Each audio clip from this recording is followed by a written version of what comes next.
What's going on, guys? My name is Wade with TechDaily, and in this video, we are checking out the T-Mobile REVVL 8. Now, if you live outside the US, you're probably asking, what the heck is this? And if you live here in the US, you're also probably asking the same question. REVVL is T-Mobile's own sort of hardware brand. They also sold products under the REVVL branding back in like 2019, which you might also not remember. And T-Mobile has usually released a couple REVVL devices each year. A regular REVVL smartphone like this one, there's a Pro REVVL as well. There's even a REVVL tablet now too. These REVVL devices obviously are T-Mobile specific. You can only really get them from T-Mobile directly with a service contract or from their prepaid subsidiary Metro. And what's really interesting is that they aren't really based off of any other smartphone you'd know. They aren't like rebranded Samsung or Motorola devices. T-Mobile kind of contracts different hardware manufacturers to sort of make them this custom device. In previous years, they leaned on TCL to get the job done. Then a company by the name of WingTech made the REVVL 7 series. And for this year, it's Luxshare, which has had some sort of relationship with WingTech as well. And the end result here is a smartphone that is both heavily branded by T-Mobile and totally unique. It serves as a very affordable 5G option if you're also okay committing to T-Mobile or Metro for a little while. And here in the US, it is technically one of the few non-Samsung or Apple options. I mean, you basically have this or a Motorola Moto G, so take your pick. Now, I wouldn't blame you if you have an immediate negative reaction when you see a phone like this. I mean, carrier-branded phones can be total crap, and it's weird to see in 2026. But for literally $0.00, you actually wind up with a fairly decent smartphone, with somehow the simplest and cleanest Android experience you could possibly imagine, and specs that do rival some well-known mid-tier smartphones. You just have to be okay rocking something that, let's be honest, looks like e-waste from 2017.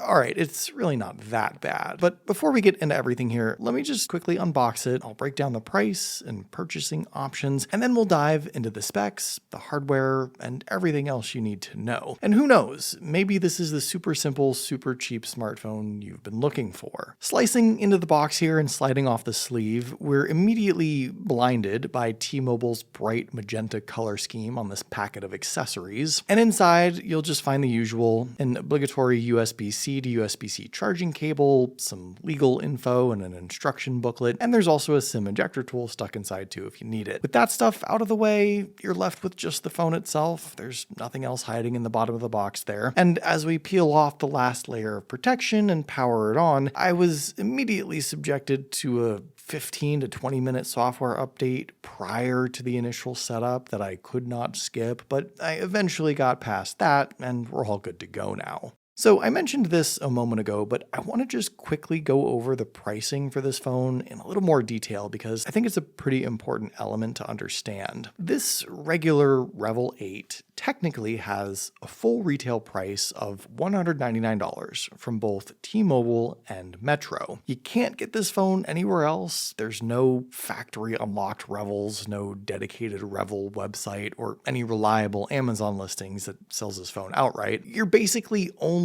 ever going to buy a new REVVL from the T-Mobile website or in a T-Mobile store. But you will probably never actually pay full price. I mean, you can. There's a pay in full option, but with a qualifying service contract, allegedly any trade-in device, or one of the other promotions or pop-ups you'll inevitably come across, you'll likely have $0 due for the device itself and fork over only your monthly cell phone bill with one of those qualifying plans. Now, yes, I know every carrier has a bunch of deals on every other phone you can think of. The latest iPhone, the newest Samsung with this credit and that elevated trade-in, and a million other things you see on TV ads and billboards every other day. So this free REVVL might actually be a terrible deal when you compare it to those offers. But this is where you have to figure out what cell phone plan you want and the cost, which phones qualify, and also what sort of phone you actually want or need. Because in this case with the REVVL, it's a really simple and straightforward Android device that might fit your situation better than a flagship Samsung or a shiny new iPhone. At 6.6 inches, the screen on this REVVL 8 is close to the same size as every other Android phone you can think of, but that measurement is just the visible screen area and doesn't include the large and very obvious black borders that frame the phone. This design, which includes a camera notch and extra large bottom chin, is very dated by today's standards, even for a phone that's $200 or technically free. And all that extra fat makes this phone feel even bigger than it really is. It's also arguably a little distracting to have so much bezel staring back at you. And I'm surprised this display setup or form factor was seemingly a necessity when plenty of other cheap phones now look much more modern than this. Around back, there's truly nothing bulbous or busy here. No camera bump, no fancy materials, just a simple 2-lens camera setup and T for T-Mobile logo. There's a subtle difference in glossiness on the top edge of the plastic back cover, and it might be hard to tell, but this phone actually isn't white. It's like a faint baby blue color, the only color it comes in, by the way. And talk about nondescript. If you covered up that logo, I don't think anyone could even guess what phone this is, what manufacturer made it, or what year it's from. Honestly though, I like the simplicity. It also doesn't feel that cheap. It's plastic, like I said, with sturdy sides and edges that have that sort of thick metallic-like coating. And if you don't mind how the display looks, I would say that it's actually kind of cool how minimal this phone is.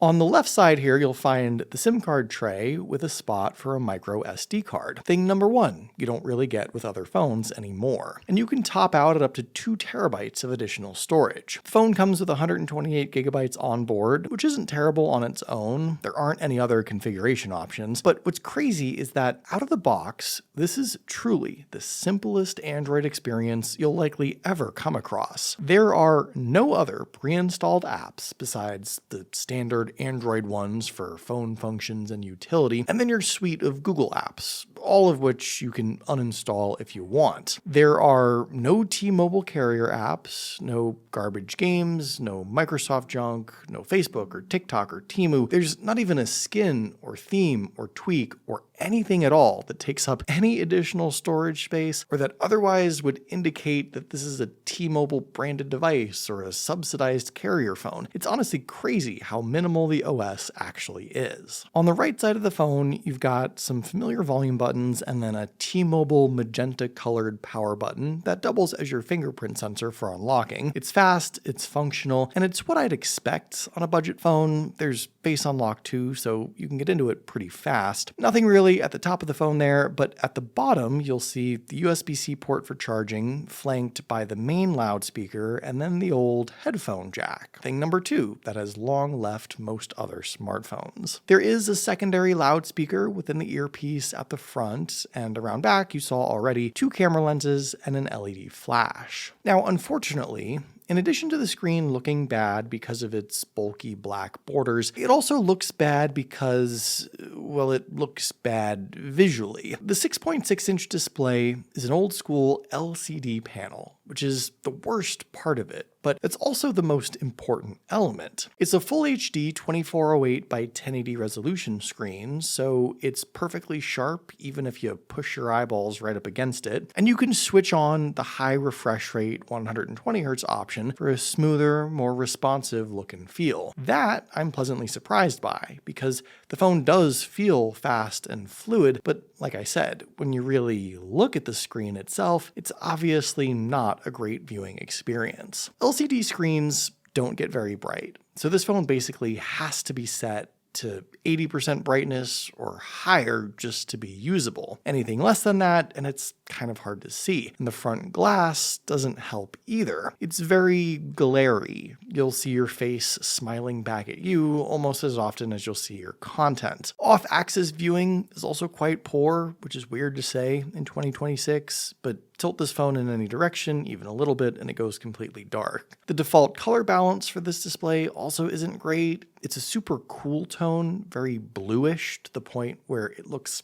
kind of bad unless the brightness is at 100% basically, and then it looks a lot less blue for whatever reason. But there's nothing else you can really do about that. There aren't any color calibration options or color profiles in the screen settings to adjust. It just is what it is. And your content, whatever it is you're looking at, isn't very colorful and tends to look either washed out or blown out. If it's dark, you get black blobs on the screen. If it's bright, you get bright blue or white blobs. I mean, is this the worst screen I've ever seen? No, but it's definitely the worst phone screen on any phone you could buy this year, which is kind of sad to say. I mentioned time and time again that the screen is the essence of the phone. It's literally what you look at, it's what you interact with, so it should be as good as possible. And there are probably other corners I would have cut to keep costs down on this phone before using an LCD panel like this from probably 2019. It's just a little frustrating, and it's a glaring,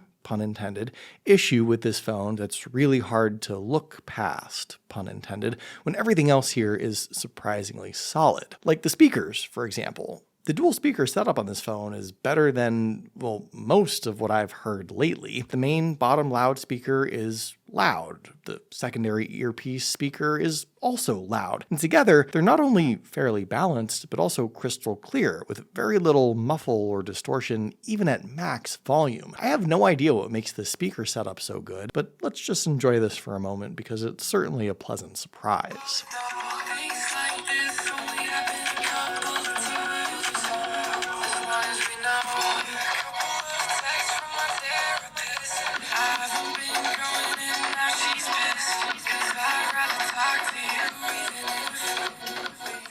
Powering this phone is another solid component. It's got the Qualcomm Snapdragon 6 Gen 3 inside, paired with 6 GB of RAM. Some other smartphones with this same processor include Samsung's A36, the 2025 Moto G stylus, the Redmi Note 15, all of which were more expensive than this phone. I suppose if we aren't going to get a good screen, it's a relief to have a great processor powering this REVVL 8. Maybe that's where all the money went. And you saw earlier that the Android experience on this phone is also very interesting. It's not like this processor has to push through a totally unique OS or theme, or handle anything AI related, or tackle anything beyond the bare bone basics. I mean, obviously, you can have your way with this phone and install all the themes and games and junk you want to make this fun or familiar, but I actually think that one of the not so obvious perks with this REVVL is just the simple fact that it is so simple. Yes, Samsung's One UI, for example, has a million apps and features and things that make their phone fun and unique, and even push some boundaries. But a lot of people also feel that constant software updates that yield unnecessary visual changes or add AI this and voice assistant that to every app and setting and function in the phone aren't always outright positives. If that's you,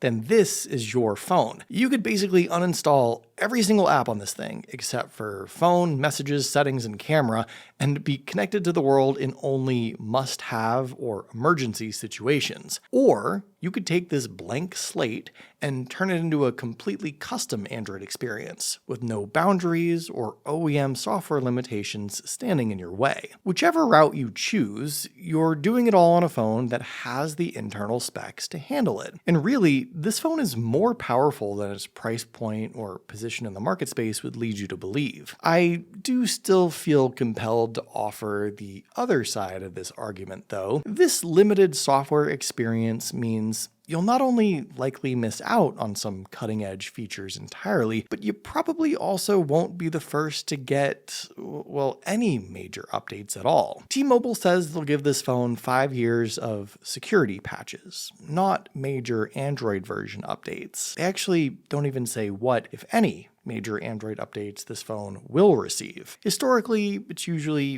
1 or 2, so I hope you like what you see because this phone probably won't change much in its lifespan, and you may someday wish you did opt for a Pixel or a Samsung, even if you are anti-AI or totally against anything new. And I also want to stress one more time how impressive or at least interesting it is, that T-Mobile didn't need to pollute this phone with any pre-installed apps or even any T-Mobile carrier apps. Usually, the junk bloatware on cheap phones helps reduce the price. The phone is subsidized thanks to Bubble Puzzle or Temu or LinkedIn or whatever garbage that comes auto-installed out of the box. Motorola does this, Poco and Redmi do too, but I think T-Mobile, being the carrier and the quote-unquote manufacturer, kind of, not literally, but in a partnership, means that they make up the cost in the service contract you have to buy with this phone. So they don't need to rely on any other junk to keep the phone price down.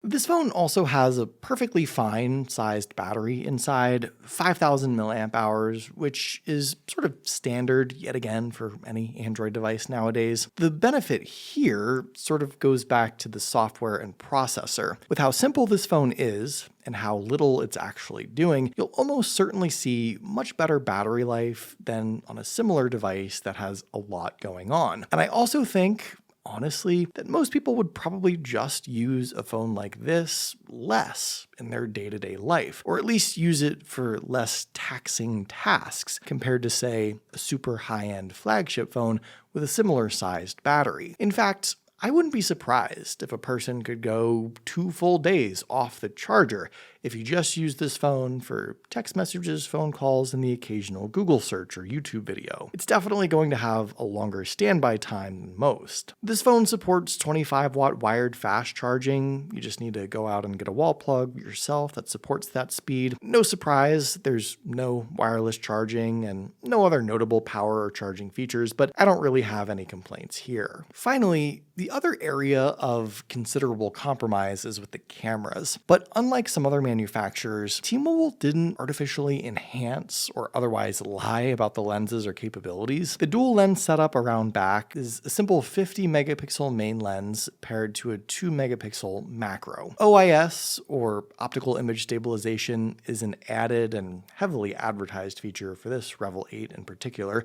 It wasn't on the REVVL 7 series. And the selfie camera up front is another relatively simple 13 megapixel shooter. You don't get a wide angle lens, which is sort of sad. The secondary macro lens for very close-up pictures is sort of a cop-out and not especially useful day in and day out. The zoom is limited to 10 times digital. There's obviously no telephoto lens or other hardware capabilities. Basically, you get night mode, portrait pictures, panorama and slow-mo, hyperlapse, and some rudimentary pro camera controls. There's a 50 megapixel photo mode for higher detail shots and Google Lens integration, and like I mentioned a moment ago, some steadier video with OIS on the main lens. The, I guess, standard for the camera setup here is, can you take a picture or video? Yes. Okay, great. You don't really get much more beyond that. The couple of quick pictures I did snap, though, do look pretty good. They're not particularly colorful. They're super dull, actually, but maybe that's just the screen. They're really, really detailed photos, though. You can see my wrinkles and my pores, for better or worse. So I suppose the one time you snap a regular picture, you're probably going to be pretty satisfied. But the gap between this phone's camera capabilities and literally any other phone you can think of from any other manufacturer is so wide now that if photos and videos are slightly important to you, this probably isn't going to be a good choice. Again, mainly due to the limited lenses and capabilities. Fortunately, the camera quality still seems to be pretty good. I think for me, the most interesting thing about this REVVL 8 and T-Mobile's REVVL brand as a whole really is just the fact that it somehow still exists at all. I mean, the potential pool of customers for this phone has to just be microscopic. It's a T-Mobile device only, or I guess Metro too. It's not branded or familiar. It's literally a custom-made phone. It's very inexpensive. It competes solely with super budget-friendly smartphones, and with so many deals and discounts and offers on every other major smartphone and flagship device, this phone being free is not really an all-out selling point unless you maybe somehow don't qualify for any of those other device offers. So the big question, or a couple of questions I have, are who is this phone even for, and how does T-Mobile justify it? Maybe they only need to sell a couple thousand of these per year, or maybe they're sold to corporate customers. Maybe they have some secret obligation or arrangement. I really have no clue, but let me know what you guys think. Is a T-Mobile REVVL phone something you'd ever consider? Did you even know this phone existed? Let me know in the comments down below. I'd love to hear your thoughts, of course. Hopefully you guys did enjoy this video though. Be sure to follow TechDaily on Twitter and subscribe to the TechDaily YouTube channel if you haven't already, and I'll see you guys later.